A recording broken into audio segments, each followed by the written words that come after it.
Good morning, all. We are so happy to have you with us this morning.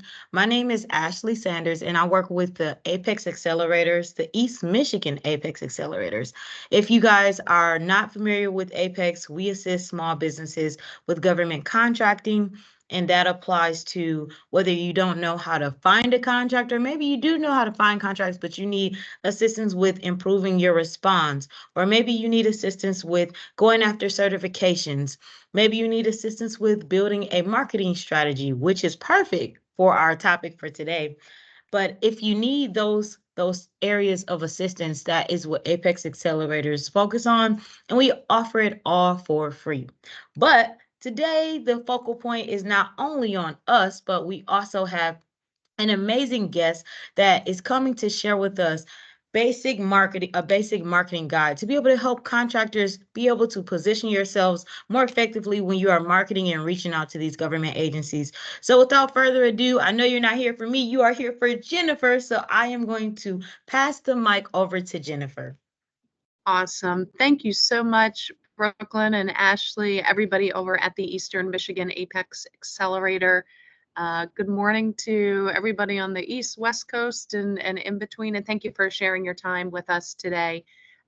We've got some content to get through covering a basic marketing guide for government contractors.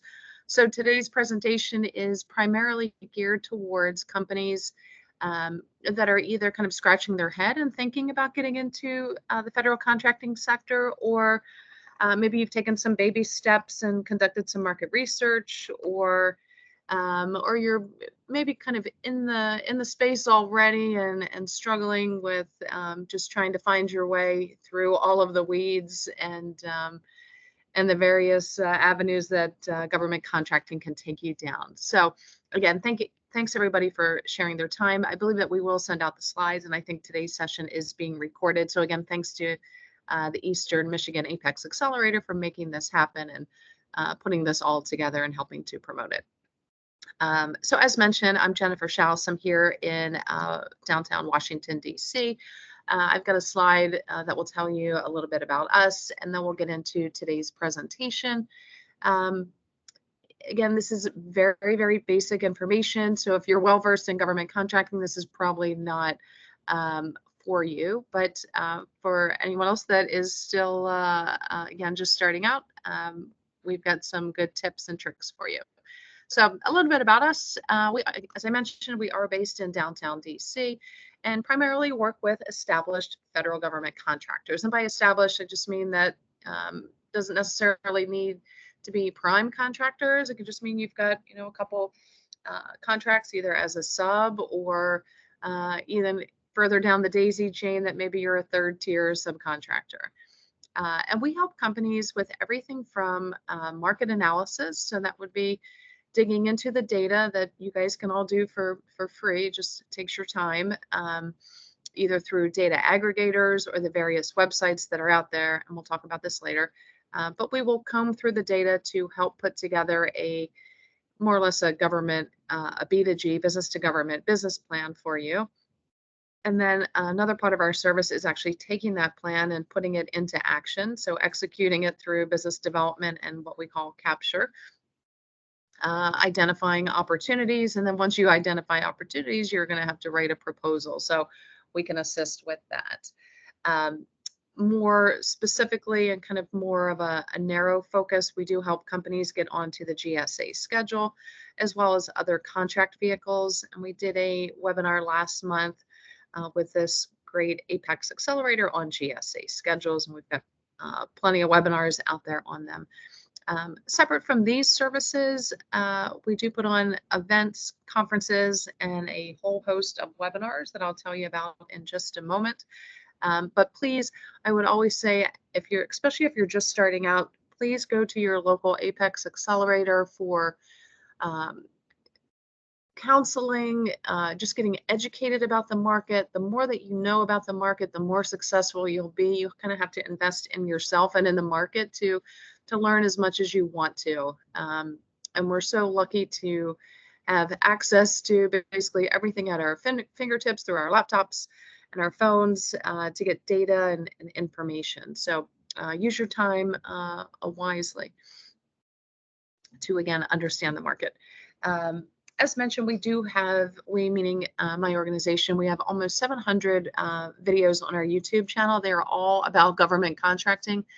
We cover everything from the rules and regulations. So that's the FAR, which is the Federal Acquisition Regulations, the DFARs, that was for Department of Defense, and then the FAR supplements. I think there's about 21 of those for the various departments and agencies that have their own contracting technicalities and nuances that you need to be abreast of. Or basically stay abreast of. You don't need to memorize everything. Hopefully most companies have a kind of an on-call government contracts attorney that will ensure that you are compliant with your proposals and in your accounting platforms, etc.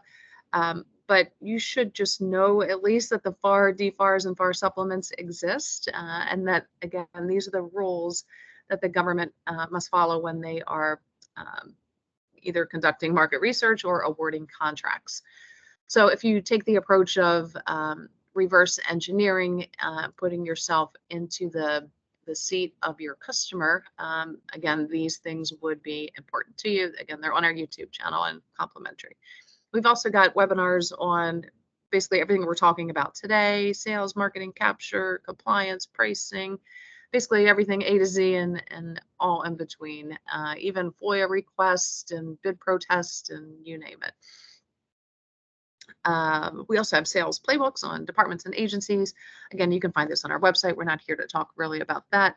Our newsletter does reach, and it's complimentary, over 30,000 government contractors. We have quarterly networking events here in Washington at the Kennedy Center. And we've got one coming up in a couple weeks. About 300 to 400 federal contractors attend this. The government agencies that'll be there for this will be the SBA, USAID, the National Science Foundation, Department of Defense NAVC, and Department of Defense NAV-AIR. The link is on our website if you want to attend. Okay. What I'll do is I've got a couple sections, as we saw on the agenda, to get through. And so if you have any questions, just please go ahead and type them in. I want to keep this interactive, and these are always more fun to do in person. So so maybe one day we'll get there, but for now, just type your questions in, and we'll address them in the order that they came in. And we'll go ahead and get started. So again, very basic 101 class. And the spoiler alert is there is no silver bullet in marketing to the federal government. It's going to take a lot of small actions and small activities. Well, some will be large, but for the most part, it's just a lot of minor tweaks that that you can add to your government contracting game to make you more successful, to present yourself in a more successful and professional light. And that's really kind of what all of this will come down to. So as I mentioned, yes, there's a lot of actions you can take. We're just basically adding muscle to what you're probably already doing, and maybe tweaking some of your processes. So knowing the federal government and even some of these primes are not always open, and maybe you guys have experienced, and maybe that's why you're here today, that they're not always open to working with new companies, that they've never heard of your company name, you've only been around for 6 months, you don't have any past performance, you don't have any contract vehicles, you don't have any check boxes. So there's really no incentive for them to work with you. And yeah, that's going to be a struggle if you don't have any of those things. And this is a very long-term sales cycle. So this is not like you're selling to another industry or that makes quick decisions. Federal government, again, is very slow. Their budgets are already set for the certain, whatever fiscal year that we are in. And so it takes a while to really get into what I'll call the rotation. So the marketing aspect of your business plan is really should be designed to give both the federal government, and don't take them off the table. Don't think that you just have to work with primes. But yes, the federal government and primes, you want to give them confidence that you are going to perform on the terms and conditions of the contract, that your business has the financial stability, that you're not going to go out of business. um, and that you do have the people, and you are selling services to perform on the contract, or if you're selling products or software, that your supply chain is strong enough to maintain, again, the terms and conditions of the contract. Okay, so how do we give them confidence? You want to show that you're a credible company. So first and foremost, and maybe most of you guys are, or perhaps not, registered in SAM.gov. SAM.gov is the system for award management, ton of acronyms in government contracting. And you want to make sure that your SAM.gov registration is complete, that you filled out everything in there. There are many companies that look like they just did half a registration. And I would also suggest, either on a quarterly or 2 or 3 times a year basis, go into sam.gov to make sure that nothing has changed. Your address hasn't changed. The person that you have as your point of contact in SAM hasn't changed. That your 8A designation hasn't, expired. So make sure that it is absolutely complete, because the government will check this, and sometimes having an incomplete or incorrect SAM registration, whether you don't have the right primary NAICS code, can kind of put you out of the running for various opportunities, meaning solicitations. So again, it sounds very simple, but I would say 50% of the time, if a company contacts us for help, first thing I'm going to do is check their website. I'm going to check LinkedIn, but I'm also going to check sam.gov and see what's happening there. And if it looks incomplete, then it's probably not a company that we want to work with, because it seems like they haven't taken just the basic steps to get themselves registered. So if you can't do that, then you're probably not well suited for government contracting. I would also say here, as just a note, and this is just my personal opinion, you probably do not need to pay anybody to help you with that sam.gov registration. If you need help with it, please contact your local Apex accelerator. They usually have individuals there that can help guide you through the process. But first and foremost, I would take the first stab internally and try to complete it as best you can, because somebody from the outside is not going to know a lot of the data elements that sam.gov is prompting you for. Next to that, I've got complete registrations in sam.gov and the Prime website. Further into today's presentation, we're going to talk about Prime contractors. And by Prime, what I'm really referring to here is other than small businesses. And that basically means a large business. So according to the Small Business Administration, better known as SBA, again, Small Business Administration, a company is either small or large. Large businesses are going to have what's called a subcontracting requirement. And this means that they must parse out a certain percentage of their business to small businesses, women-owned, veteran-owned, hub zone, 8A, and all of the other checkboxes. And there are ways to sift through the data that's out there to identify who these companies are. And all of these companies, typically, I'd say all, meaning 90%, have probably got this on their website, a section or a place on their website for a small business to register.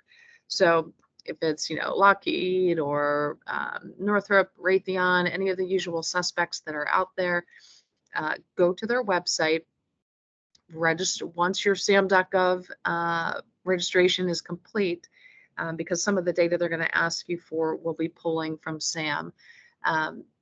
Then go to that Prime's website and make sure that you also there have a complete registration.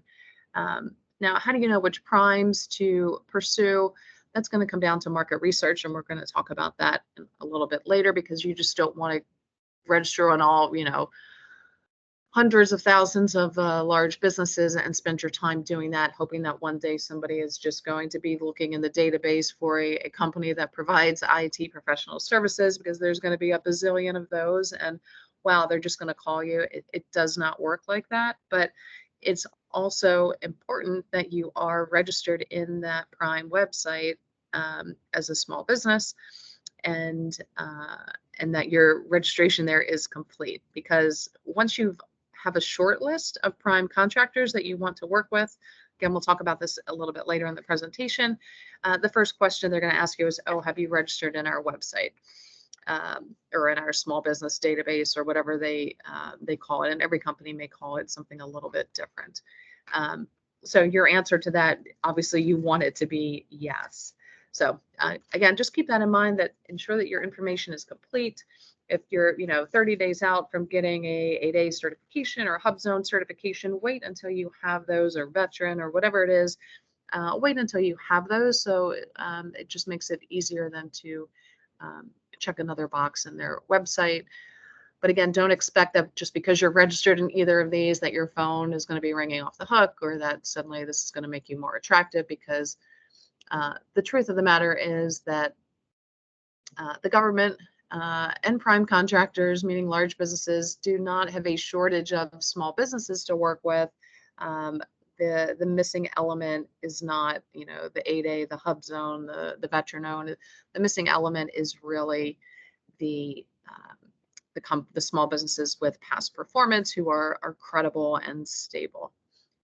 So that takes us to our second bullet point here, which is, building trust and forging relationships with both the government and the primes. I wouldn't focus just on one or the other.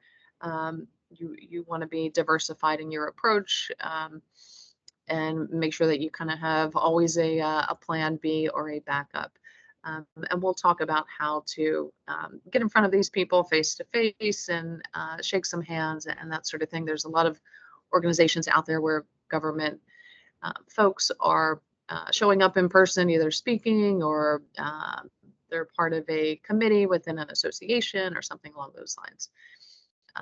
So again, more ways to enhance that relationship, or to give them faith that you are a decent company that dots its I's and crosses its T's, is by having past performance. It just means that you've got history of doing this type of work. And let's say your company has only been around for 6 months and you have absolutely no contracts. You're just responding to RFIs and RFPs. But maybe you have a commercial contract, or maybe you've been an executive at another company. And so at times you can use executive past performance with another company to demonstrate that you know how to perform data migration services, or something along these lines. So whatever it is your company does.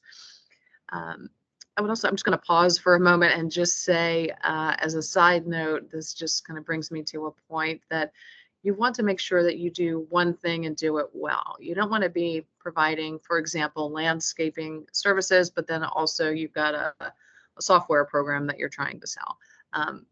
If those two things are quite unrelated, so again, you want to make sure that you focus on one thing, do it well, and be known as, hey, this is the company that does a great job of X, whatever that X is. That solution should be your primary NAICS code in your SAM.gov registration.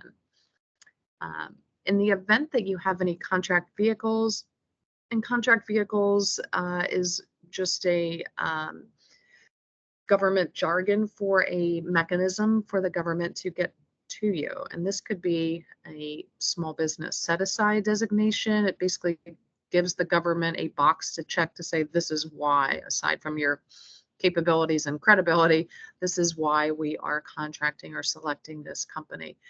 It can also actually be a specific vehicle, meaning the GSA schedule, which is we'll call it a vendor shortlist that can be used across the entire federal government.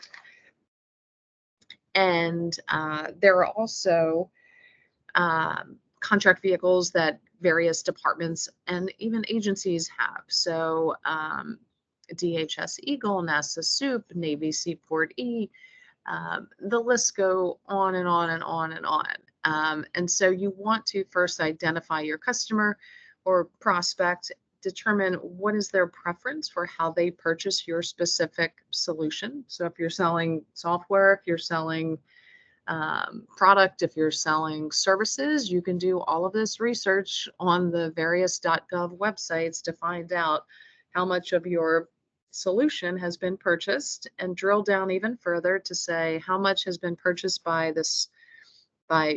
specific departments, agencies, how much went to 8A, women-owned, veteran-owned, hub zone, how much went through GSA schedules, how much went through.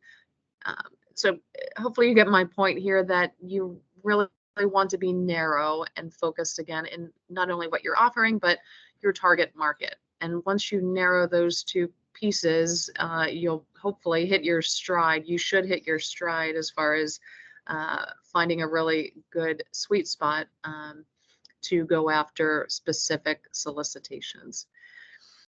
You also just want it to be easy to find you. If somebody does a Google search, does your company have a name that dictates what you do, or some sort of compelling story around your company name because it means a certain thing? And is that easy to understand once they get to your website what it is you're doing? Does your website have a government specific focus?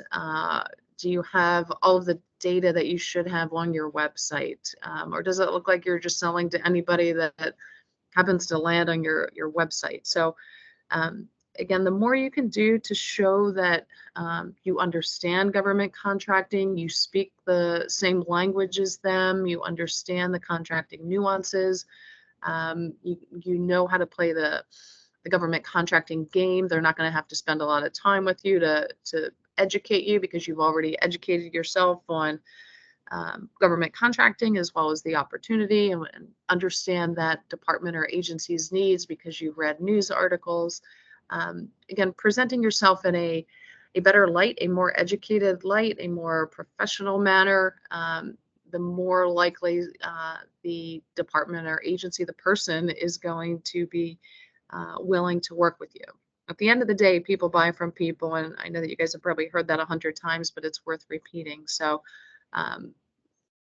you just think of it in just like if you're going to buy a home, a car, whatever it is, you want to, or something on Craigslist or something, you want to make sure that, hey, is this credible? And so, we have access to the internet, so you're going to do some searches, and you don't find anything, then you're kind of hesitant. So the government's going to do the same exact thing. So if you don't have a website, if you're sending emails to them from Gmail or Yahoo, if your website shows under construction, if your LinkedIn professional profile is you on vacation in the Bahamas, like, that's not really presenting a good picture. And a lot of this, again, there's not going to be one thing that's going to help you win a contract or get onto a team.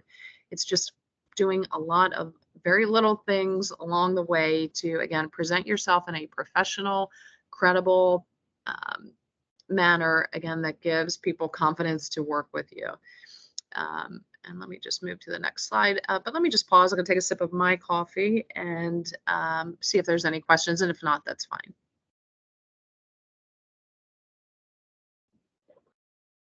I guess Ashley or Brooklyn, no questions, correct? I don't see any questions in the chat. Okay. My Q&A is loading, but I don't see anything right now. Brooklyn, let me know if you see anything.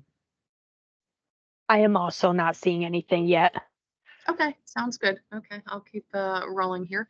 So marketing basics, I just took the definition here from the good old internet. And the piece that I highlighted here is market research. And I like to talk about market research and really just reverse engineering. Who is your customer? How do they prefer to purchase? How much are they purchasing of your solution?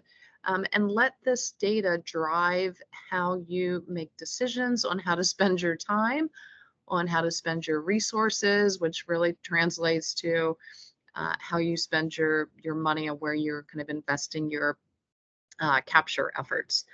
So promoting and advertising, yeah, that can kind of come into play, but that's usually a little bit further down the road. That would be more of an advanced class. Again, these are really just basics that we're talking about that we see companies kind of miss the mark, that if they just did these little things, they could really turn up their game a little bit. So I mentioned the FAR as well as the DFARS. Again, the FAR, Federal Acquisition Regulations, we've got spelled out, and then same thing for Department of Defense.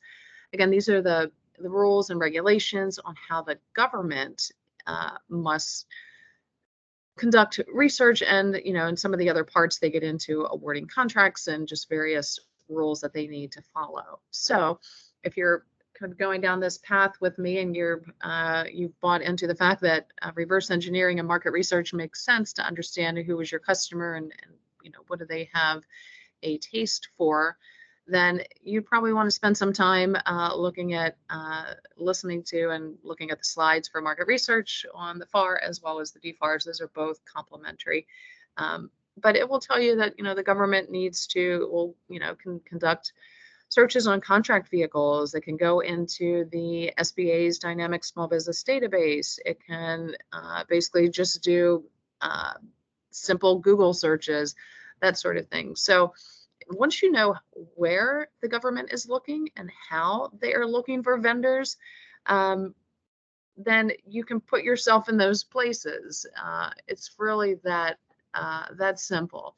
So keep in mind, again, the FAR and DFARS and FAR supplements are the rules for the government, not for the contractors. But if you understand the rules that your customer has to play by, then you're going to be better educated, and a better educated vendor is a more successful vendor. Again, you don't need to know all of the nuances and the technicalities. You just really need to know that these things exist and understand them at a high level. So again, the market research piece is really essential, and I'll probably repeat it at least 5 more times in today's presentation, so bear with me. But this is always going to be a process, because the data that is flowing into sam.gov and all of the other .gov websites is dynamic, meaning it's not static. There are contract awards and new companies signing into sam.gov on a daily basis, mergers forming, acquisitions, companies on the excluded parties list.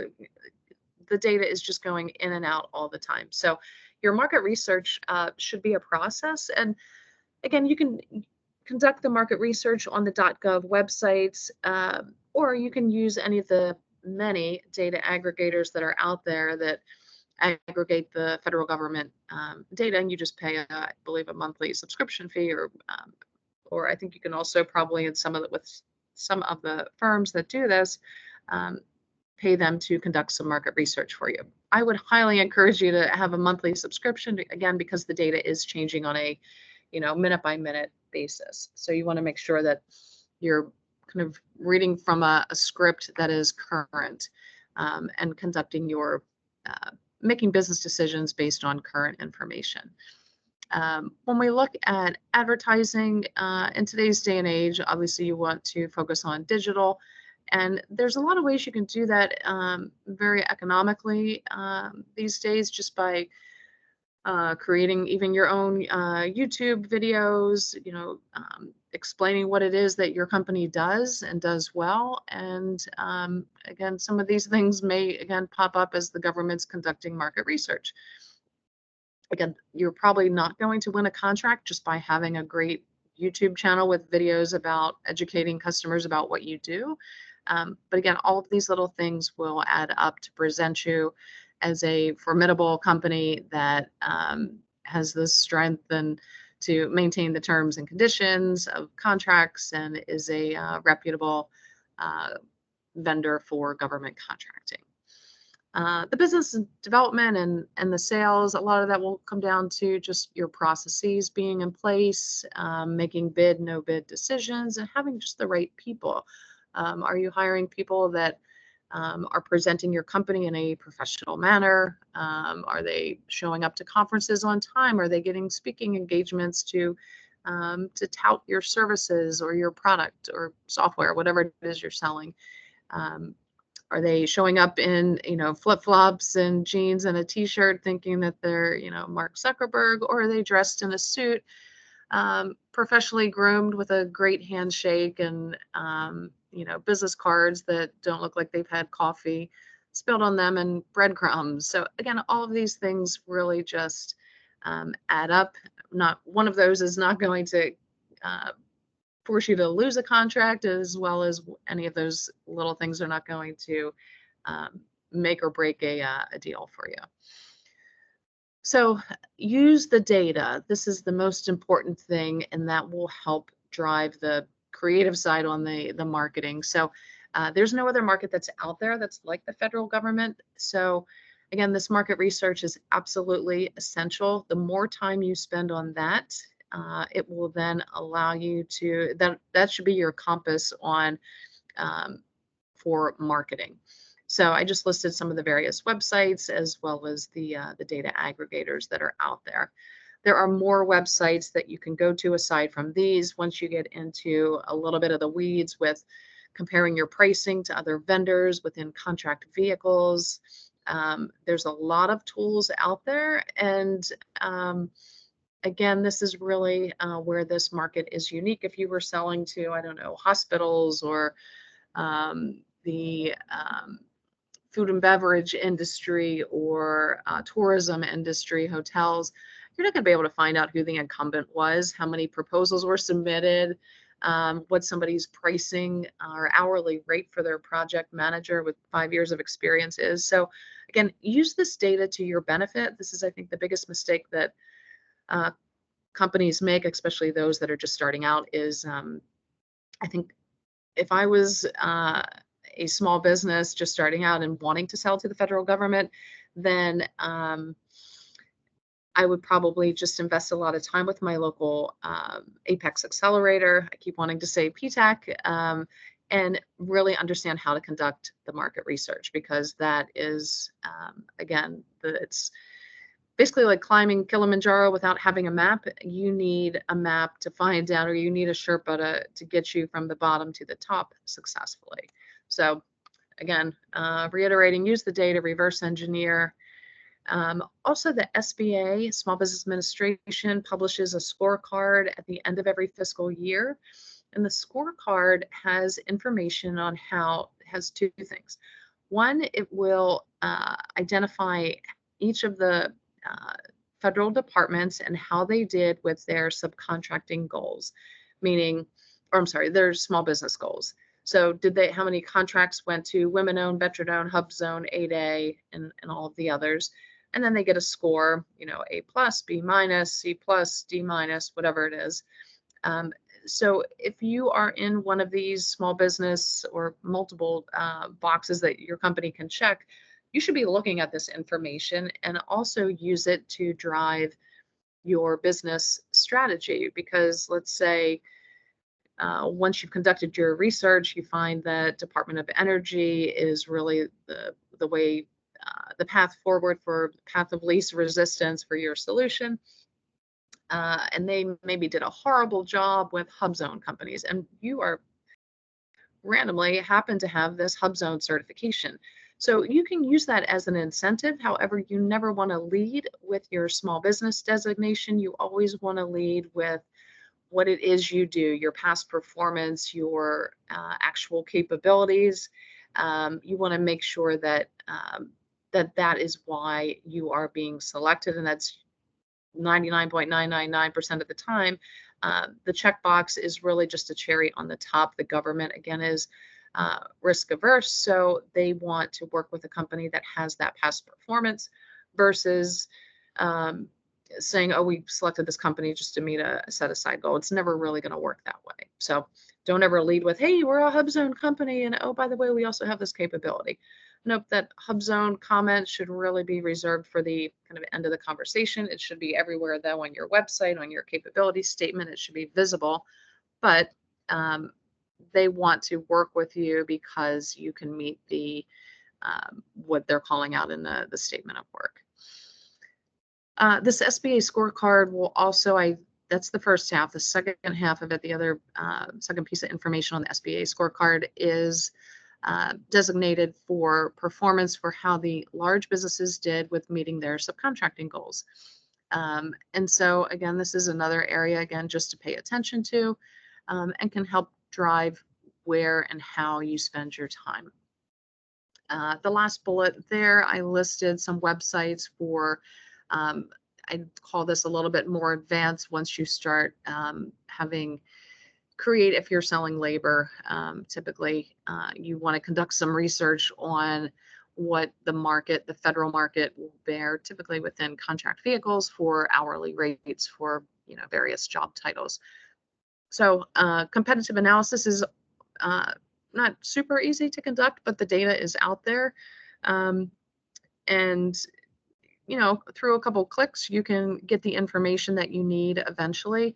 It doesn't take a PhD to do it or a college degree. It's just kind of knowing the right websites where to go to. And again, I say this will behoove you to spend a good chunk of time up front collecting this data and then putting it into your business plan to let it drive where you're going to go. Because you don't want to sell, you don't want to just say, oh yeah, I sell to the federal government. It should be very specific. Yes, we're targeting a specific, solicitation that's coming out in, November of 2024 or even February of 2025. It's a little bit probably more realistic because it is such a long sales cycle. I did mention contract vehicles, and so I just want to kind of give you an overview of, generally speaking, how the government purchases. And these percentages may be off a little bit, but just to show you that there's not just one way. And I would direct you again back to the FAR videos, the Federal Acquisition Regulations. So they can conduct full and open competition. I'm just going to go down the left-hand side of the chart here. And this is what happens most of the time. They call it F&O for full and open. And these are the solicitations that you're going to see on sam.gov. So the RFPs, the RFQs, the government's looking to buy, 1,000 widgets, or they need to convert widgets to different type of widgets. So they need some sort of services to do that. They put a solicitation out, a due date, and companies respond. Now there are contract vehicles, as I routed off a couple of them earlier, DHS Eagle, Navy Seaport E, NASA SOUP, GSA, Multiple Award Schedule, GSA Alliant, GSA Oasis. There's a whole cadre of contract vehicles that companies can get on. I would say, again, do not just get onto every contract vehicle for the sake of having a contract vehicle. Make sure that it is the contract vehicle of choice for your customer. And again, how do you know what that is? By conducting market research and using the data that's out there. GSA schedules, I tossed in there. Set-asides, these are the women-owned, veteran-owned, hub zone, 8A, all the other designations. And so when you see things on sam.gov that are set aside for women-owned, veteran-owned, that would be considered a set-aside contract. Simplified acquisition, these are small business contracts, but they have dollar values. So I believe it's $250,000 for non-construction, and I believe construction is now $750,000. Anything above that would then have to be competed out to basically anybody and everybody. Sole source simply means you're the one and only on the planet in the universe that can provide this specific solution. OTAs, these were really popular and had some upward trajectory during COVID. These are contracts that are outside of the FAR, the Federal Acquisition Regulation, and they are typically used by DoD, Department of Energy, NASA. I think Homeland Security may be on that list. I'd have to kind of go back and refresh and look at one of our webinars on those. So keep in mind that the government is not just putting things on sam.gov that anybody can see. There are contract vehicles, there are other ways and mechanisms for how they purchase. So if you're using the data to market yourself, you want to make sure that you're marketing to the right category here. So that was the reason for putting this slide on, and just to kind of give you a, again, very high level 101 overview. I'll pause here in case anybody had questions on that last slide or anything that's coming in. There were two questions that came in. One is in the regular chat, and it says, hello, thank you for emphasizing the research component thus far. You have mentioned several times there are good websites to leverage. Are there other key sites you recommend beyond those your slides already have? Yes, and I would say that some of these are GSA related just because of the nature of what our organization kind of offers as a service, and a lot of those are related to pricing, hourly rates, as well as just pricing for products and software. So gsaadvantage.gov, and then buy.gsa.gov. And even if you're not going the route of a GSA schedule, it's just it probably doesn't hurt to have a little bit of a pulse on what is happening there with regards to pricing. The other question says, can you provide your perspective on the marketing basics specific to LinkedIn, leading the witness a bit, hashtags to follow, podcasts to watch, your YouTube channel, for example, and thought leaders in the space to follow on LinkedIn?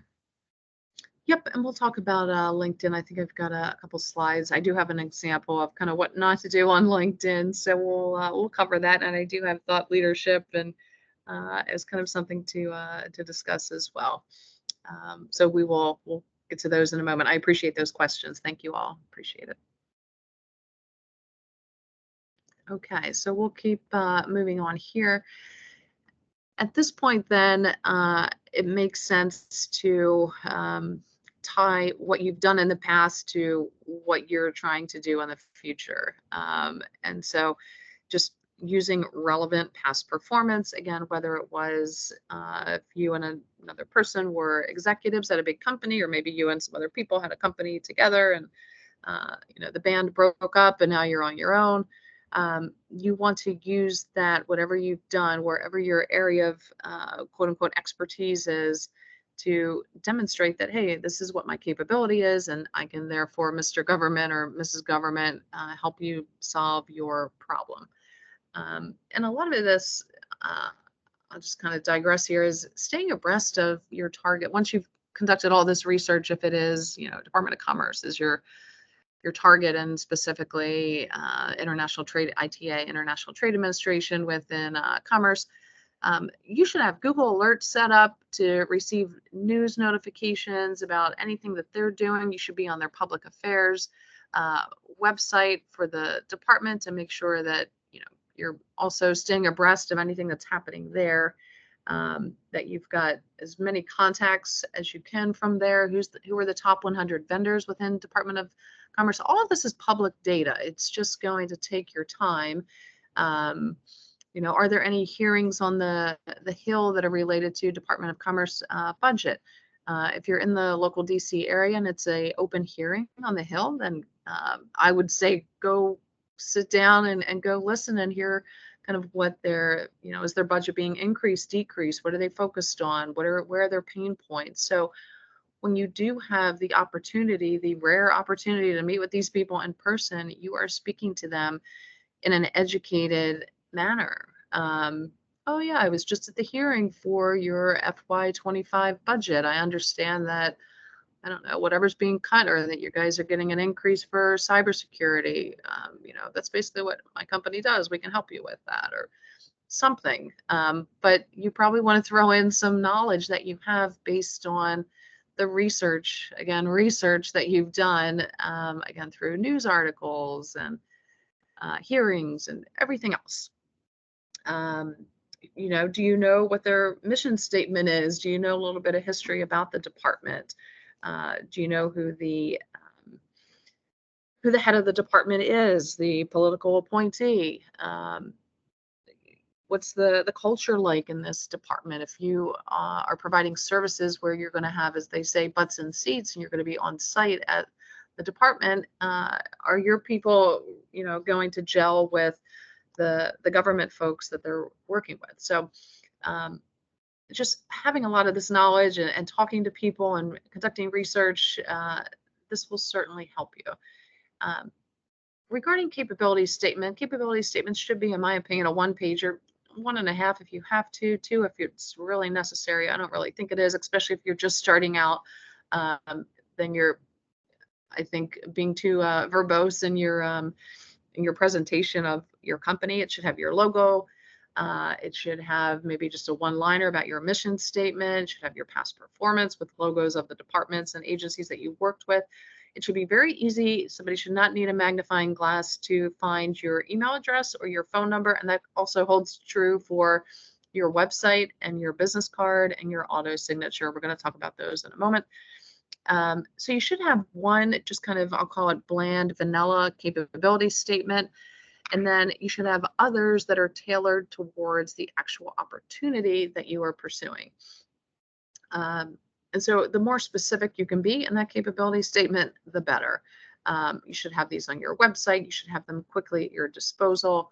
I don't think these days, I mean, you go to events and the last thing anybody wants to do is have, 10 people handing you a flimsy piece of paper like, here's my capability statement. Are you really going to read it? Probably not. I think a business card, a QR code that somebody can scan, something that's a little bit more modern, I think can be beneficial and just kind of simple and to the point.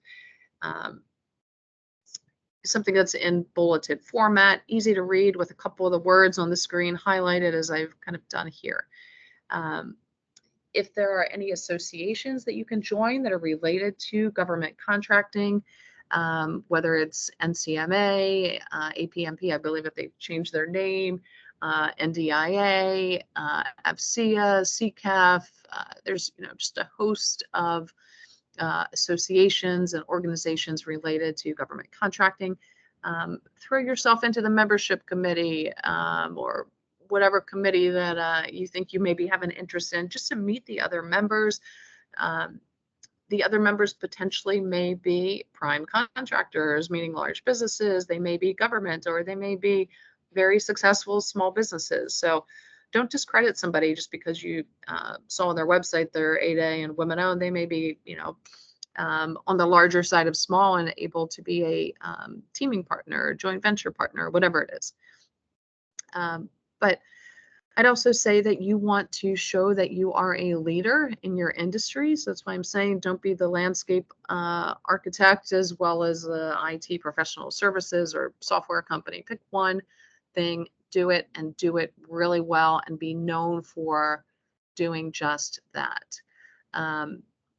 And just be prolific in your materials that are available on your website about that specific solution, whether it's videos, white papers, capability statement that shows everywhere that you've done this in the past. And don't worry about competition. I don't know why people get so crazy over this, because your real special sauce is in your relationships, and your past performance is already public knowledge. So the more you can say that you've done and who you've done it with and been successful, the easier you're going to be found in search engines, and just the more you're going to come across again as a more professional, credible, reliable, trustworthy, all of those adjectives, company that either a large business wants to subcontract with or that the government wants to work with directly. Again, very basic information. So data points that are out there, you guys probably know all of this, and you're not going to find it in any other industry out there. So take advantage of your interest in and perhaps some knowledge of federal contracting or government contracting. All of this information will give you intelligence about how you should be responding or not to perhaps the recompete of this contract, or a new contract coming out that you might potentially be interested in. So, are you going to have enough time from the date of the actual contract or the due date of the proposal submissions to build some relationships, to get on a team, to maybe you have to be in person for some of this work? Is this even in close proximity? So use all of this data again to make decisions. On our website, we've got a lot of, again, complimentary webinars. And if there is, once you've done your homework under the doing business with, you can select any of the departments there. And what we've got are the FAR supplements, which are the rules. Again, this is all complimentary. I'm not trying to sell you anything. I'm just telling you what's available. If you're sifting through data, a subcontracting playbook, links to small business offices. The most important thing there is on the right-hand side at the bottom, the acquisition or procurement forecast. Again, if you're subscribed to a data aggregator, they're probably already pushing this data out to you based on your industry code.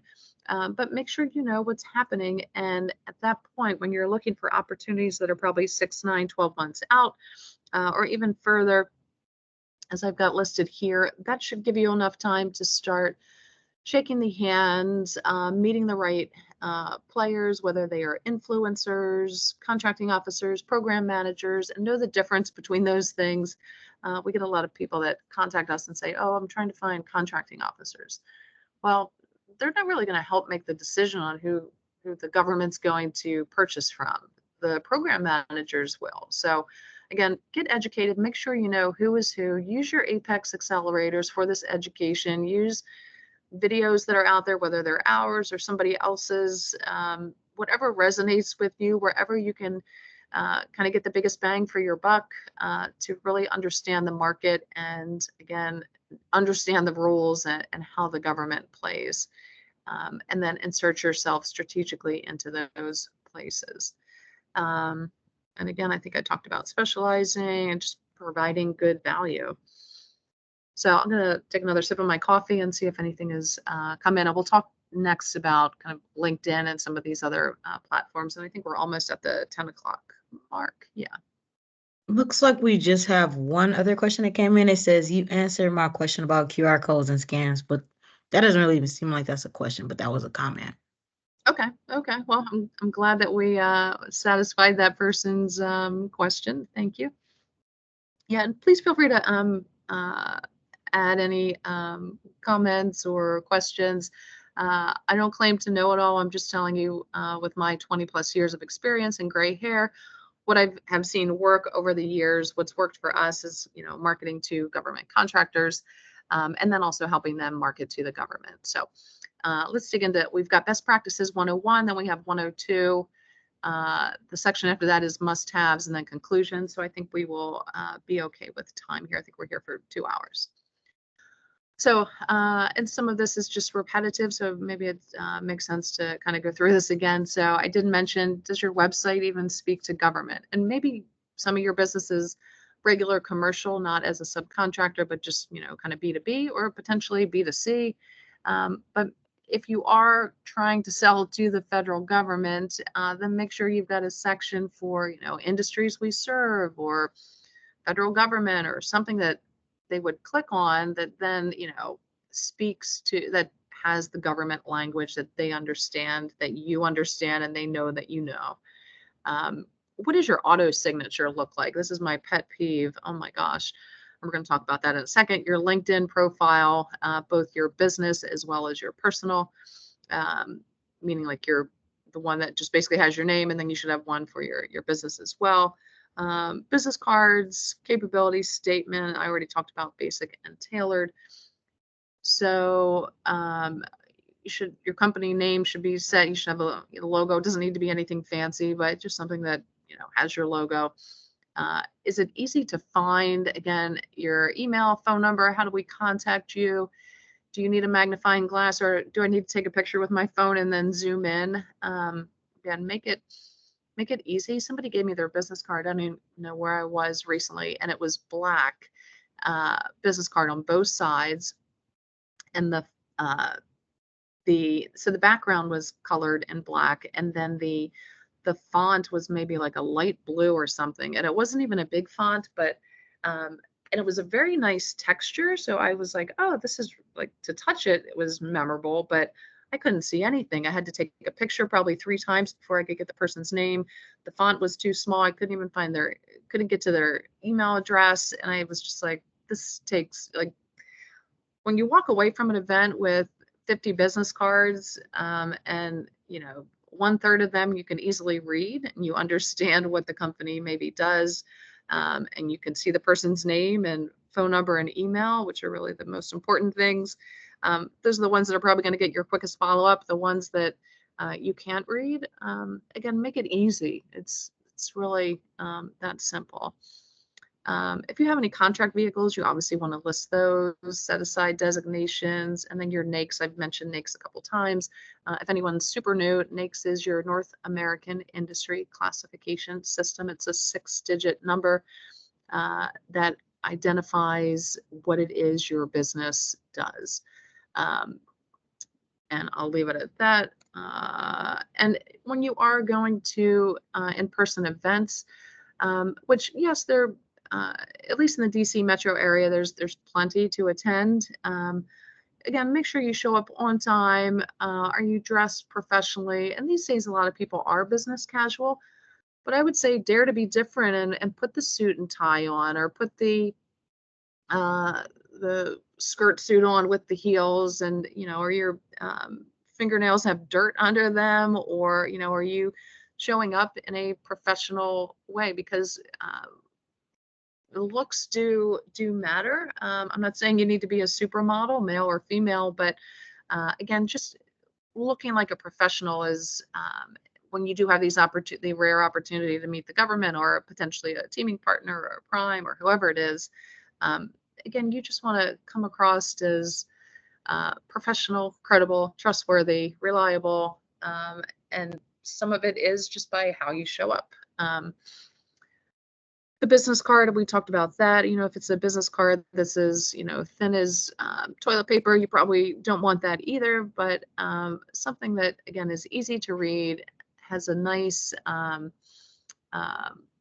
font to it, and is it doesn't need to be as thick as a brick, but a good quality paper, I think, is helpful. There's plenty of networking out there. I direct you over to govevents.com, and you can search for networking events as well as virtual ones that are either online or in person. Relationships do matter. We talked about some of those things, and then we'll get into more of the what I believe that email addresses should look like. And I'm going to go kind of left to right here, 1, 2, and then 3.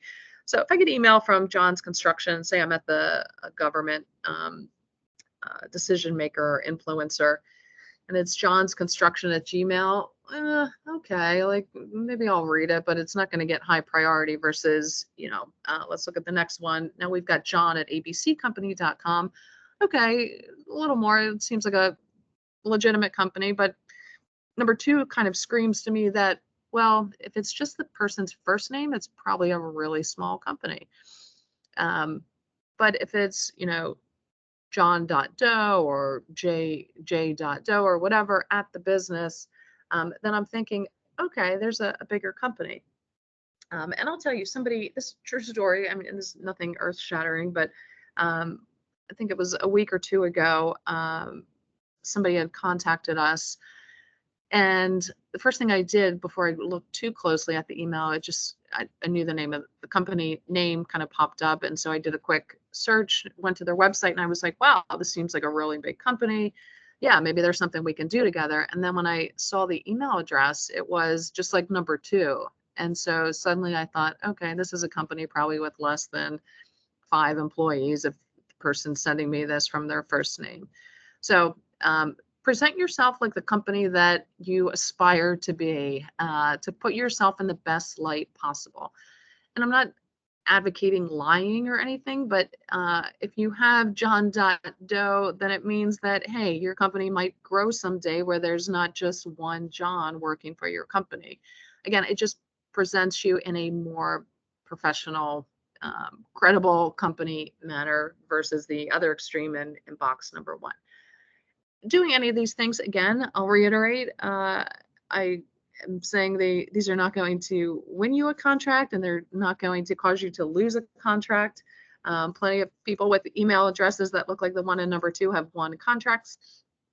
But again, putting yourself in a better light, I think, is always helpful.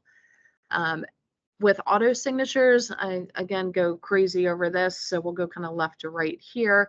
So if I get, the thank you from John Smith, well, to me, it's like, I just got an email from you. So why are you putting your email address in there again? Like, it would be helpful if you had a company website.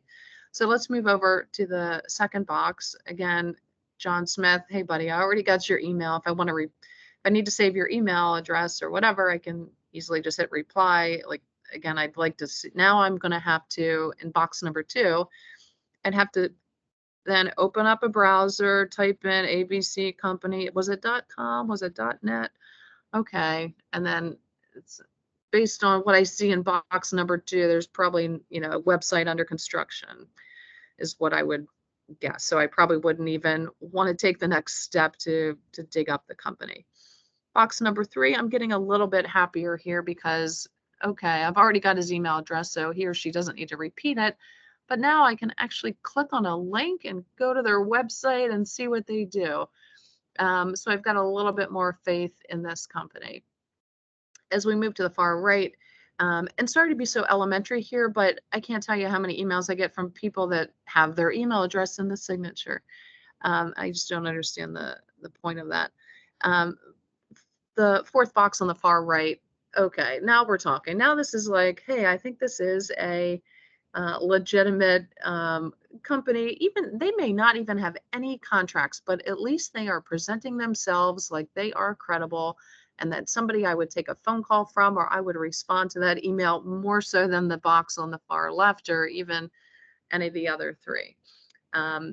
So again, the more that you can do to present yourself in a way that uh, shows that you are serious, that you want to do business, that you follow the steps, that you're, a serious contender, then you probably want to take some of these little measures and implement them into your current practice and processes.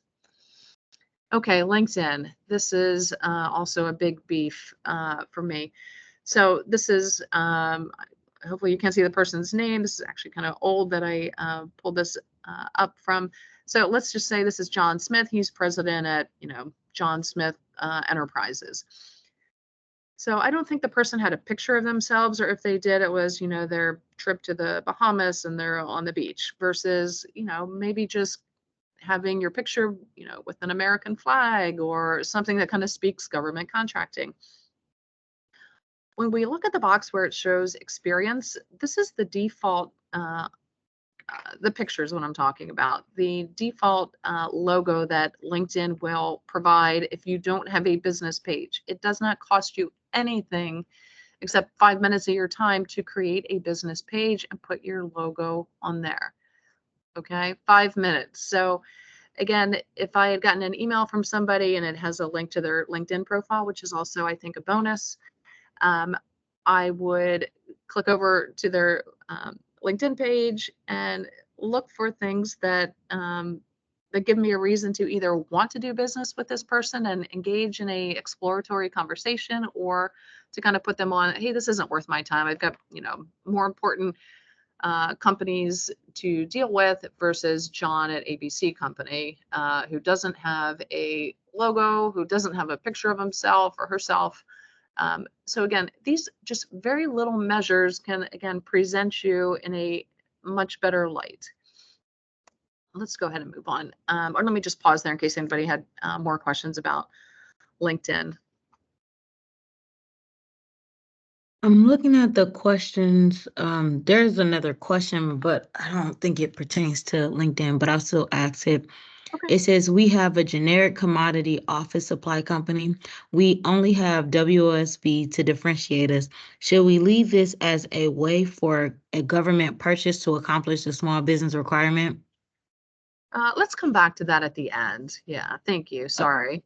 Okay, and then the next one says, I notice there are no titles in your sample signature/responses. Is it your recommendation to remove that? Oh, no, you can keep those. I'm sorry. Yeah. You can keep your titles, and you can even plug in your, if you're really brand new, let me go back a couple slides. If you're really brand new to government contracting, and maybe I'm just looking here at, like, let's say box number 4, I would just, phone number, primary NAICS, and maybe put your UEI number from Sam. And maybe you don't have anything else, and that's fine, but at least some data points as kind of a reference, I think are helpful. And your title, yes, there's nothing wrong with putting your title. Okay, great, and I appreciate the questions. And still a couple more slides to get through, but I think we're good with time.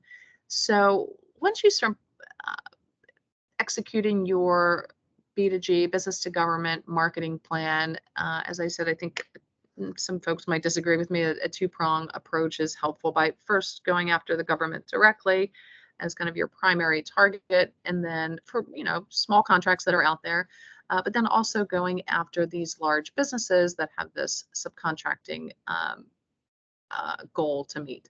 So I'm just going to stay on the left-hand side for a moment. At the top, government advocates. Within all the civilian departments, they're called OSDBUs, Office of Small and Disadvantaged Business Utilization. And then for any of the DoD departments and agencies, they're called OSBPs. More or less the same function. They are there to be advocates for small businesses. Now the equivalent, I'll call it equivalent on the business side or industry side for these large businesses is SBLOs, Small Business Liaison Officer. Sometimes they're called Minority Business Outreach. Sometimes they even have different names, diversity and whatever they call it these days. I don't know. But keep in mind that these are your advocates. They are there to help small businesses win contracts within the government. Now, also keep in mind, or with a large business, they are not there, and again, not is going to be in all caps and highlighted and red and underlined. They are not there to do your homework for you. So everything that we talked about up until this point, market research, reverse engineering, using your time wisely based on the data that you extracted from the market research to basically drive your strategy and your business plan. Once you have identified these specific opportunities, meaning specific solicitations, and you've attempted maybe to reach out to the program manager within, let's say, USAID or Department of Agriculture, whoever it is, and you're just kind of hitting a brick wall. At that point, you can then, I suggest you contact either the OSDBU or OSBP, depending upon what department or agency it is, or if there's a prime that's the incumbent and you think, and maybe you found out somehow that there's going to be a new type of work that's added to the contract, and that's exactly what you do. And ABC company is the prime, or let's just say Lockheed. Then go make sure that you again are registered on Lockheed's small business database. Then sift through LinkedIn or jump on their website. Maybe they have a name and a number, probably not, but to find out who you should be speaking to, who can help you get the meetings, whether it's in person or via Zoom or whatever it is, to help be a part of this next opportunity. So again, do not ask these people to conduct research for you. That is not their job. Their job is to, and they're going to be more incentivized to work with you if you have done your homework, because I'm going to tell you 99% of the people that are contacting them, maybe not 99, but 89 to 90% of the people that are companies that are contacting the OSDBUs and OSBPs and SBLOs have not done their homework. So if you come in educated about the opportunity, hey, I was at the or I tuned in to the hearing on the Hill for the FDA's budget. I see they're getting an increase in cybersecurity due, for I don't know, whatever, XYZ program, and the solicitation number is blah blah blah, which is coming out in February of 2025. We have specific expertise in this based on the work that we did at insert whatever department or agency or whatever. Is there some way that you guys can help me get in touch with the program manager? And they will then be very happy to help you. So go to them after you've done your homework, after you've got all of the pertinent details, and then they will kind of help again as best they can to ensure that you get in front of the right people and in front of the opportunity. But if you just go to there and say, hey, I'm a small business, I'm HubZone, veteran-owned, I'm women-owned, I'm whatever checkbox you're going to rattle off, or IT services, what do you got for me? That's not how it works. So go to their acquisition forecast if you're going the route of selling to the government directly. And usually there's a contact person there that might be the program manager. It might be a contracting officer. If you can't get any headway there, then use your OSDBUs and OSBPs or SBLOs. And I'll show you, you can actually do searches in LinkedIn for SBLOs. And I think here we just put in the term SBLO. And you can connect with them. But when you, and then here's just a search that we did for OSDBU. That's the Office, again, of Small and Disadvantaged Business Utilization, which is for the civilian agencies, not defense. And you can contact these people, but don't just send them a LinkedIn. Don't just click on the button for connect. Do connect with a note. And you do not need a paid subscription to do this. Your note, again, should have the specific information about the opportunity. This should not be a, hey, what can you do for me? That's not why they are there. And this is the OSBPs. This is for DOD departments and agencies. Okay, I'm going to pause again and see if there's any questions about LinkedIn. But I'm also going to say on LinkedIn, I was remiss in mentioning just joining groups related to government contracting. General groups for government contracting, but if you're only focused, let's say, on Department of Defense, there's plenty of groups there. I think I'm maxed out on groups, but I don't find it a bad thing. And if you have content to post, if you have a best practice for the type of services that you're providing, like LinkedIn is basically your free billboard. You want to share information relevant to your industry to come across as a thought leader. You also want to follow the thought leaders within your industry, and there's no really rhyme or reason on kind of how to do this. It's just by spending time on LinkedIn. I think it's probably the first thing that I open almost even before I check email in the morning is, what's happening on LinkedIn? Who's posting what? And, and a lot of this is coming from the groups, and your groups, just like if anyone uses, I don't know, Facebook or other social media, you just type in whatever it is that your solution is, and government contracting and healthcare government contracting, and there's probably going to be 500 groups to choose from, and just contribute in those groups, ask questions, engage with the other members. Some of them are going to be from large businesses, some of them are going to be from government, but don't just contact them again asking them to help you. They're going to be incentivized to help you if you've helped yourself. So keep that in mind, and I'll pause and see if anybody has anything to add about LinkedIn. Hi, Jennifer, it's Brooklyn. Ashley had to step away for just a second, so I will read the next question. Okay. It's a little long, so if I need to repeat it, just let me know.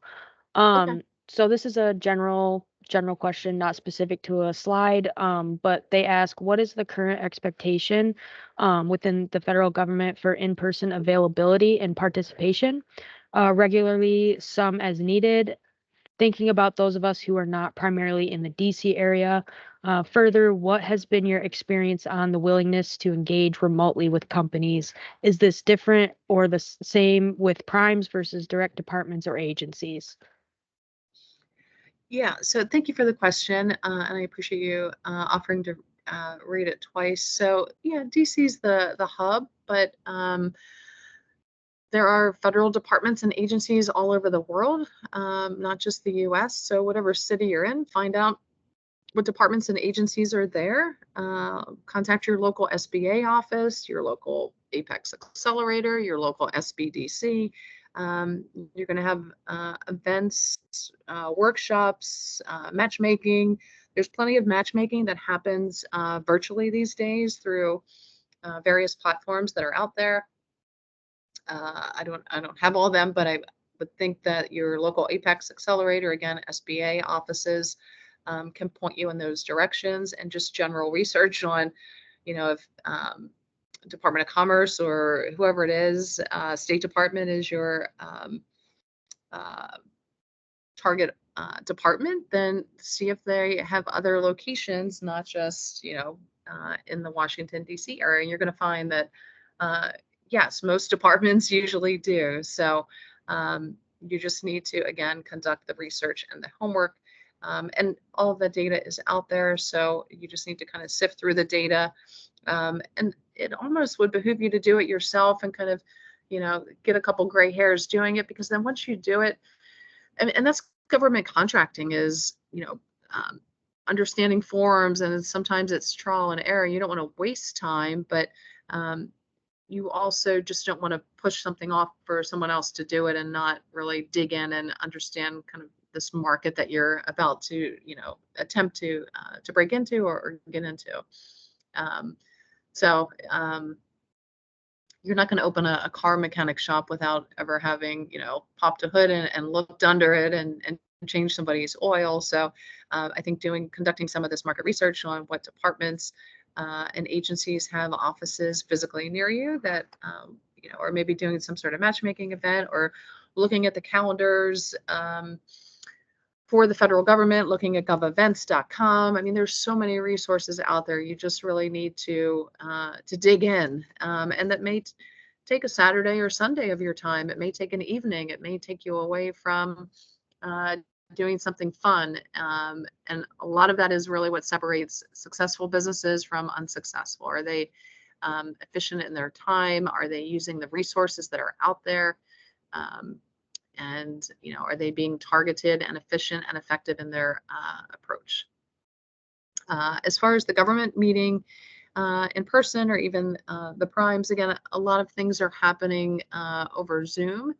But if you have something compelling that is solving a solution, and you present yourself in a professional manner that shows that you understand the problem, you've got a solution, then yeah, they will meet with you. If this is just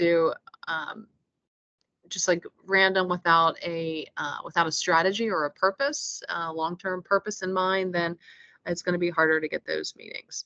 And I would direct you probably to your local, especially if you're just starting out, your local Apex Accelerator to further help you with that.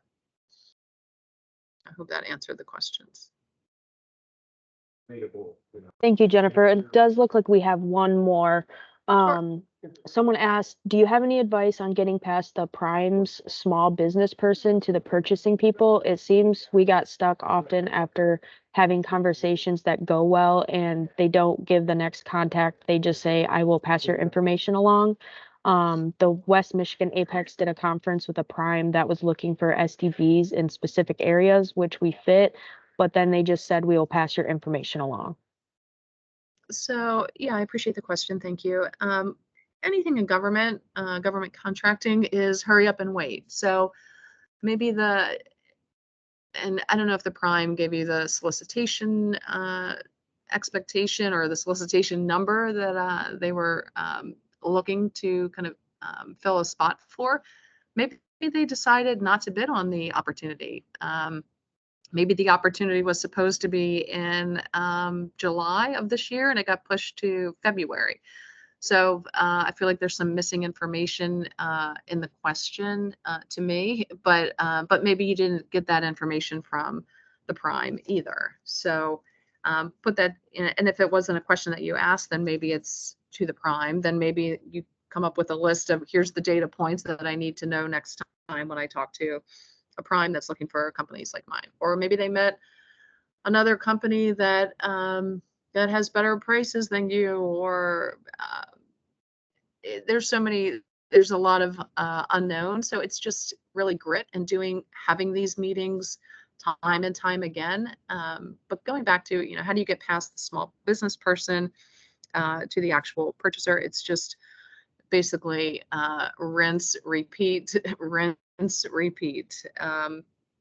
And really just, there's got to be other primes that provide similar services as these guys. So if these guys are having trouble finding service disabled veteran owned, then there's, their competitor, I'm sure they have more than one competitor, is probably experiencing the same thing. So again, kind of try to take it a step further, and then maybe you just reach out to some of their competitors and try to schedule a meeting. And again, if you know the solicitation number, and maybe you do, or you know what the opportunity is about, then you can use that as leverage in trying to get meetings with the other companies that provide something similar. It's just a process. You just kind of have to keep going and repeat, and everyone's not going to be a home run.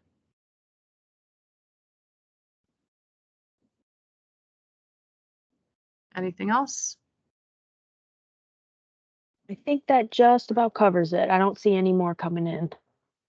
Okay. I'd also say, I mean, are you getting the newsletter that company pushes out? Are you registered in their small business database? Do you have did you put together a capability statement for the specific opportunity? Did you look on their website to see what events they're going to be at? What associations do they belong to? Do you also belong to those associations? Are you part of the committee, any of the committees within that association? I mean, you can't just rely on, and maybe this company has, gone through all these various steps. Are you following them on LinkedIn? Are you signed up for their Google alerts? Maybe they had a merger acquisition and got taken over by another company, and so maybe that's why they're not bidding, and that's why you haven't heard back. There's thousands of different scenarios that could have taken place. But it sounds like you're just trying to refine, I guess, like your best practices. So hopefully some of the things that I mentioned give you some action items or things to kind of refine in your process.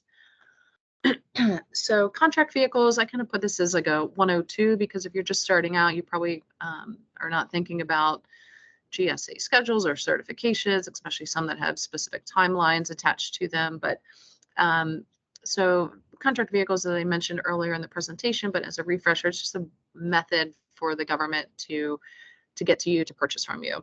You always, again, want to lead with your capabilities and not, hi, we're 8A, or hi, we've got a GSA schedule.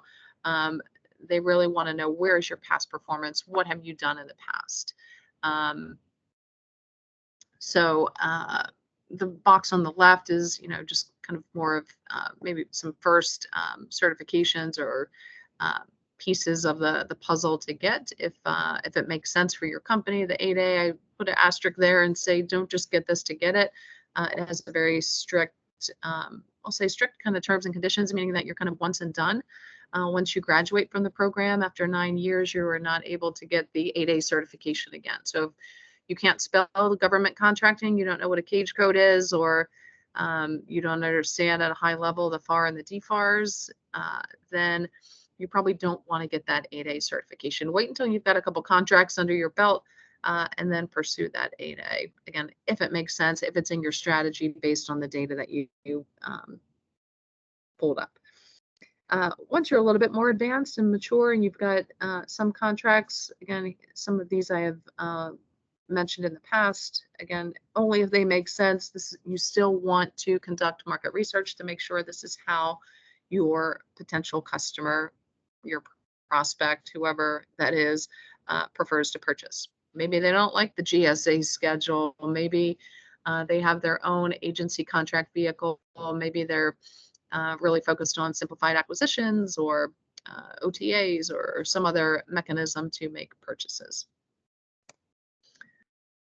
We talked about a lot of these relationships, past performance, and your value is, again, not the checkbox. It's what is it that you're bringing to the table? Are you really good at, being a landscape architect? Are you really good at engineering services? Are you really good at, digital marketing that's going to help the government with, getting people to sign up for a certain whatever, healthcare coverage or something.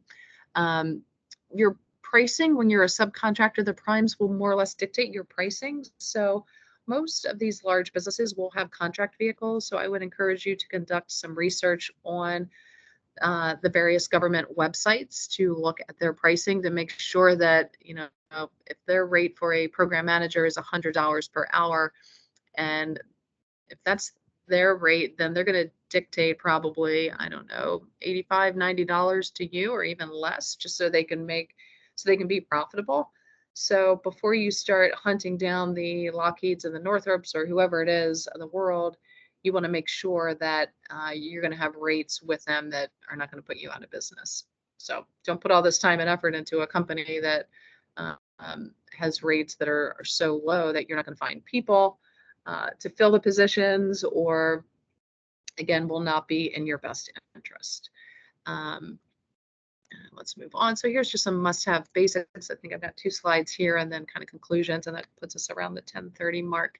Again, SAM.gov should be complete. That sounds very basic, but again, please double, triple check that and make sure that, throughout the year you're kind of logging in there to make sure that nothing has changed about your business size, certifications, location, point of contacts, all that.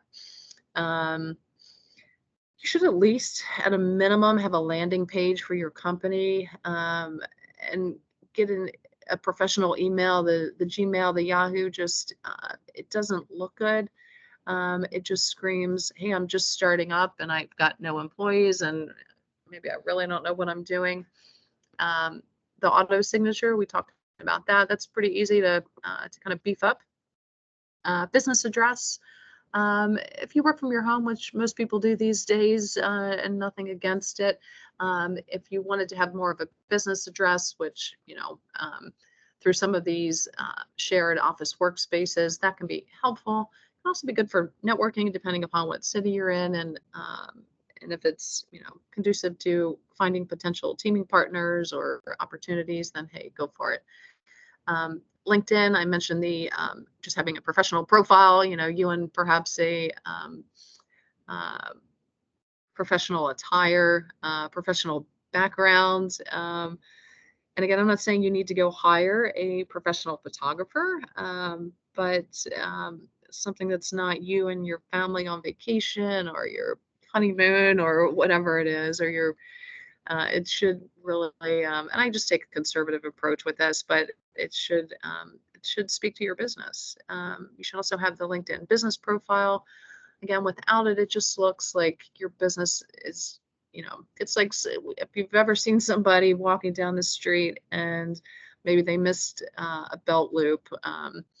It's not the end of the world for that person. They were probably just really busy, or, maybe they just, or maybe it's somebody that does that, all the time. They always miss their belt loop and their shirt tail is always hanging out, and it's sloppy. It's, it's easy to fix. So again, same thing with that business profile. Even if all you have is a landing page for your company, make sure that your business profile has the logo and even a link to the landing page, which hopefully has a little bit, about us and something. Capability statement, again, have a bland one that speaks just to your general capabilities, but then separate from that, you'll have capability statements tailored toward the opportunity or to the company that you're talking to, or to the department or agency, preferably, that you're talking to. Business cards, a decent stock as far as just the thickness of the card, double-sided. The back side should be similar to that auto signature where you've got your UEI number, maybe your NAICS code, something that kind of screams government contractor, and a large font. Make it easy. Again, repetitive here, working with your local Apex accelerator, use them for matchmaking, getting educated about the market, join any associations that you can, having a customer relationship management tool or platform that you use just to manage opportunities. But I'd say even more important than that is just conducting the research, whether it's through a data aggregator or subscription service, or conducting your own research, which your Apex accelerator can help you with as well. Do you have a mentor, a counselor, a business coach? I'm not saying you need to invest thousands of dollars every month, but again, maybe your Apex accelerator has teamed you up with a counselor. Again, I'm really speaking to companies that are just starting out. And do you have a timeline for, I'm going to conduct the market research by a certain date, and here's what I'm specifically going to extract from the data. And then from there, the next week or the next month, I'm then going to have a capability statement. And the next month, I'm then going to, join at least 2 government contracting associations. And just, again, have a plan of action. If you write it down and have dates and due dates, and you've got somebody holding you accountable, whether it's another company that's kind of in the either more advanced than you or just starting out with you, then great. It's kind of like being on a diet or exercise program with somebody else. You just kind of check in with each other, you help each other, encourage each other, and keep things on track. Conclusions, have all your ducks in a row, be specific about what you're offering. Again, use the data, reverse engineer, find out as much as you can about your about the prime, meaning the large business or the government. And then at that point, then it's okay to contact them. And I will stop there. I realize we've got about, I guess, 26 minutes. So I'm happy to answer questions or go back to any slides if anybody wants to see anything again.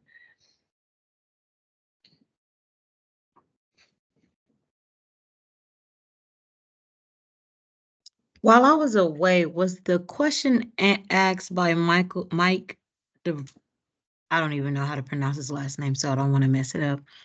Yes, it was. We asked. Okay. Okay. So yeah, those were my my comments. Again, this is just the 101 class, so nothing overly earth-shattering that you're learning, but hopefully you're taking away just the encouraged to spend really as much time as possible on the research. If you're just starting out, you know, let's say you started in the beginning of the year, calendar year, you've got kind of a 50-50 chance here of picking up some Q4 contracts, meaning July, August, September, the federal fiscal year. But I would really, to be realistic, you probably want to look at next fiscal year, the opportunities out there, looking at RFIs, requests for information, and then just kind of fine tuning your website to make sure that your data there reads properly, that your SAM registration is clean, your auto signature, your LinkedIn is in a showing in a professional manner, that you've got a business email that reads like a business email, and that you're just continuing to do things like this, where you're attending webinars and getting educated about the market, learning as much as possible from a variety of sources. And just, you know, helping yourself to be successful. We're so lucky with just access to information. You just need to get out there and dig into it.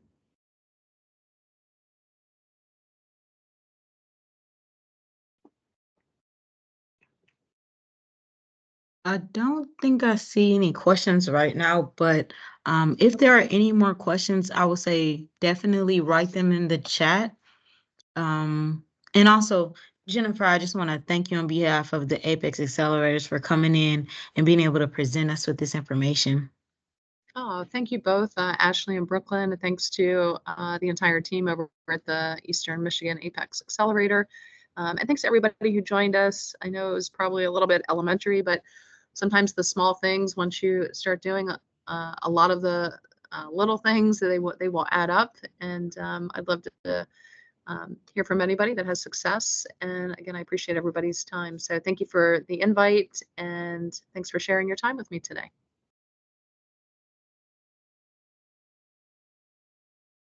And I'll stop sharing my screen now. Looks like you're getting a lot of thank yous. Oh, thank you. I think we might have one in the question and answer. Let me see. It says, it's great to be an expert in your field. I have 2 skills. I sell products to the Navy. I also coach prospective business owners on how to start an e-commerce business. I want to add a training component to my NACE course. How do I best show my second skills?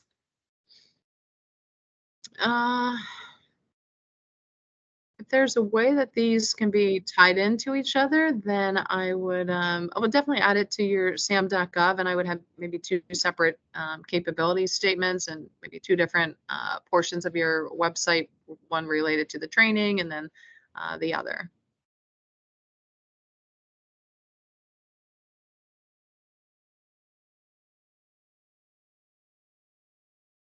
Hopefully you guys can still hear me. We can. Okay. And then another one came in. It says, what's your take on local and state contracts? So I've, for the last 20 plus years, been focused on federal. State and local, I would use, I think all of these marketing kind of tips and tricks can also be used at state and local. It's a great place to start, actually, because you will have more opportunities then for the in-person. Sometimes there's vendor meetings, or your local Department of Transportation may have a vendor day or something that you could, again, physically participate in, shake the hands of the right people. So I would, but I would say if you're, start with state and local, but try not to do state, local, and federal unless you're like a large business, because you'll be spinning your wheels trying to understand the various data platforms where you're going to be going to conduct your market research for federal, and then state and local is going to have their own. But same thing, you're going to go to, michigan.gov, register as a small business, put all your information in there, or whatever state you're located in. Again, have a capability statement, look at the events that they are participating in, where, you could also have a chance to potentially shake somebody's hand. We all know that that's going to be, accelerate the relationship process, tenfold at least, versus, an email exchange or a Zoom call or an online matchmaking event. But those are just my thoughts. Other people may tell you that, oh yeah, you can do state, local, and federal.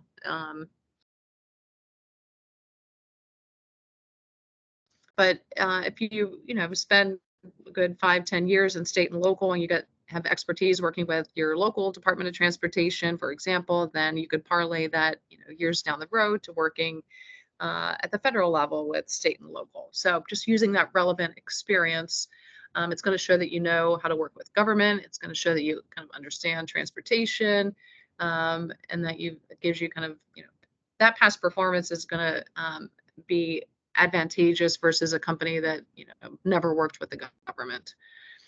If you're then competing with them kind of side by side for a federal contracting, you've got that state and local experience. Contracts will be a little bit smaller, but there's nothing wrong with that. And I think you can still be uber successful there, and maybe even a little bit less competition, simply because federal market is attractive, especially in this economic situation that we're in. It looks like Cheryl has a question. Cheryl, if you're able to, you can unmute.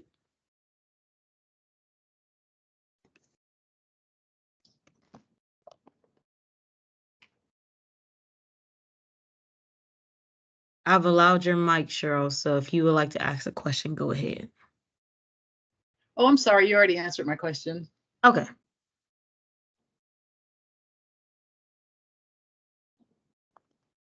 Are there any more questions? If so, either write in the chat or you can raise your hand. And if anybody thinks of questions at 3 a.m. tonight, wakes up in the middle of their sleep, either send your questions over to me directly or to the Apex Accelerator, or always happy to take a question or suggestion.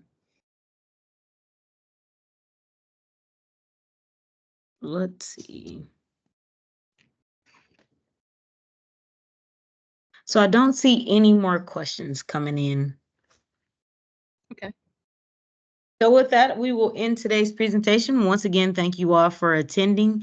We will be speaking with Jennifer for more presentations to bring to you all. And once again, thank you for coming. I hope you guys have an amazing day. Thanks, everybody. Thank you, Jennifer. Thank Thanks, you, everyone. Jennifer. Thank you. Bye-bye.